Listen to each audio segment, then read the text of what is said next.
भाइयों और बहनों, नमस्कार। भाइयों और बहनों, शिक्षा नगरी तारानगर में आप सभी का स्वागत है। चैनल को सब्सक्राइब करें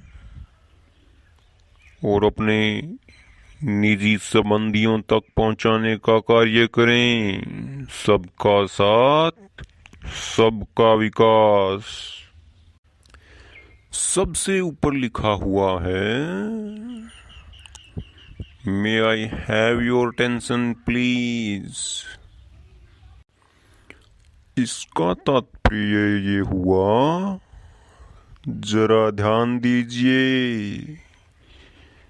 यदि हम दो या दो से अधिक लोगों के सामने कुछ भाषण कर रहे हैं, कुछ बता रहे हैं, तो अपनी ओर आकर्षित करने के लिए अपनी बात को प्रभावी रूप से उनको समझाने के लिए सबसे पहले कहेंगे, may I have your attention please. जरा ध्यान दीजिए। जब कभी भी आप लोग रेलवे स्टेशन गए हो तो आपने ये अवश्य सुना होगा, जब भी ट्रेन आने वाली होती है या कुछ समय बाद वहां से निकलने वाली होती है, तो एक मैडम जी कहती है, may I have your attention please. जरा ध्यान दीजिए। इस समय यहां से यहां तक जाने वाली ट्रेन नंबर ये और प्लेटफॉर्म इतने से इस टाइम निकलने वाली है। इसके नीचे वाली लाइन को ध्यान से देखिए। इसमें लिखा हुआ है, इट्स ऑल योर्स। इसे अपनी ही चीज समझिए। यदि आपसे कोई गाड़ी की चाबी मांगे, आपसे कोई अपनी बुक मांगे, आपसे अपने कोई कपड़े मांगे, आपकी घड़ी मांगे, आपसे कोई भी इंसान जो आपका करीबी लगता हो आपको वो कुछ मांगे और आपके मन में उसके प्रति ये भाव हो कि ये सब आपका ही है और आप कुछ भी यहाँ से मुझसे पूछे बिना ले सकते हैं, तो आप कहेंगे, इट्स ऑल योर्स। जैसे आपसे किसी ने पूछा, क्या मैं यह आपका मोबाइल ले सकता हूँ, तो आप कहेंगे, इट्स ऑल योर्स। अगली लाइन है, will you please permit me to speak. जरा मुझे बोलने दें। यदि किसी बहस के अंदर आपको बोलने की अनुमति चाहिए तो आप बोलेंगे, जरा मुझे बोलने दें। Will you please permit me to speak. अपने काम में मेरी मदद ले लीजिए। यह अगला वाक्य है। यदि कोई काम लगा हुआ है और आपको लगे कि मुझे इसकी सहायता करनी चाहिए, तो आप बोल सकते हैं कि अपने काम में मेरी सहायता ले लीजिए। लेकिन इसको इंग्लिश में हम बोलेंगे let me also help you. Let me also help you. अपने काम में मेरी मदद ले लीजिए। अगला वाक्य है will you please move a bit. यदि आपको कहीं थोड़ा सा स्पेस चाहिए, कहीं थोड़ी सी जगह चाहिए खड़ा होने के लिए, बैठने के लिए, और कोई पहले से वहाँ है, तो आप उसको कहेंगे क्या आप थोड़ा सा खिसकेंगे। उसके लिए इंग्लिश में सेंटेंस बना हुआ है जिसे हम ऐसे दोहराएंगे will you please move a bit. अगला सेंटेंस है भाइयों और बहनों will you please speak slowly. जरा धीरे बोलें।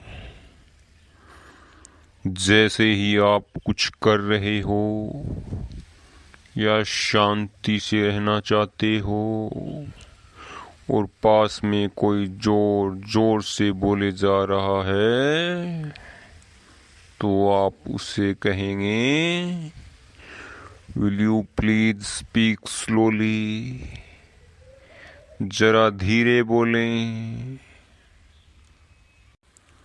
और जो इसके आगे का सेंटेंस है भाइयों और बहनों, वो कुछ इस तरह से ही है। यदि आपको ज़्यादा परेशानी हो रही हो किसी के बोलने से और आपको उसे बहुत विनम्रता से कहना है, वो इस बात को दिमाग पर भी ना लें, तो उसके लिए सेंटेंस हैं भाइयों और बहनों कि will you mind speaking a bit softly please. Will you mind speaking a bit softly please. जरा धीमा बोलने की कृपा करेंगे। अगला वाक्य है भाइयों और बहनों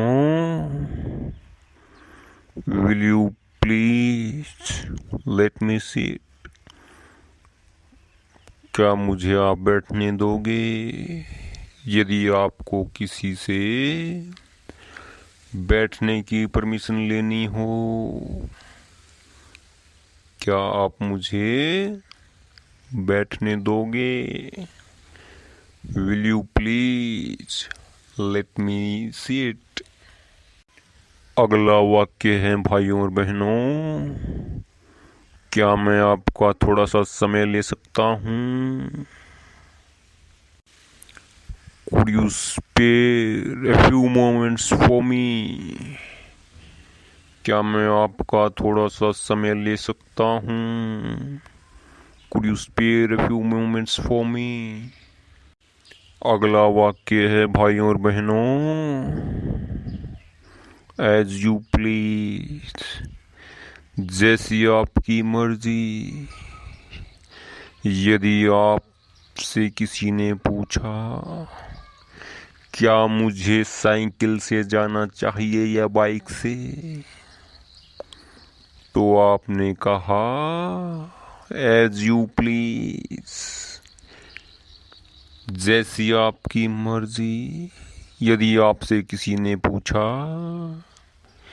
कि आपको वोट बीजेपी को देना चाहिए या कांग्रेस को,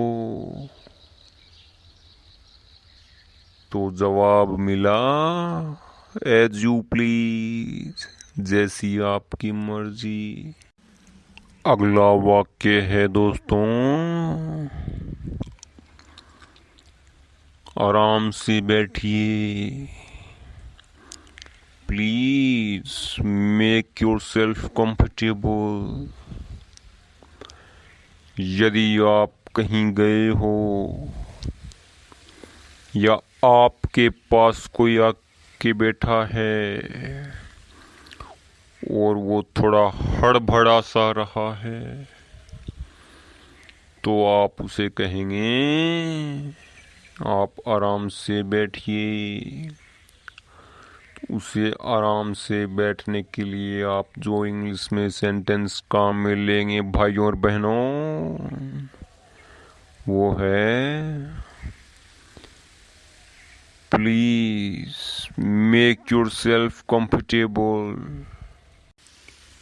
अगला वाक्य है भाइयों और बहनों, कष्ट के लिए क्षमा करें।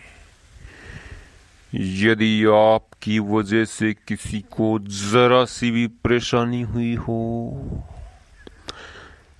या आपको लगे कि कहीं ना कहीं ये परेशान तो हुए होंगे हमारी वजह से, तो उस दौरान आप एक इंग्लिश का सेंटेंस बोलेंगे जो कि इस तरह से है, सॉरी फॉर द इनकन्वीनियंस। तो भाइयों और बहनों, डे 3 का पीडीएफ पेज कंप्लीट हुआ।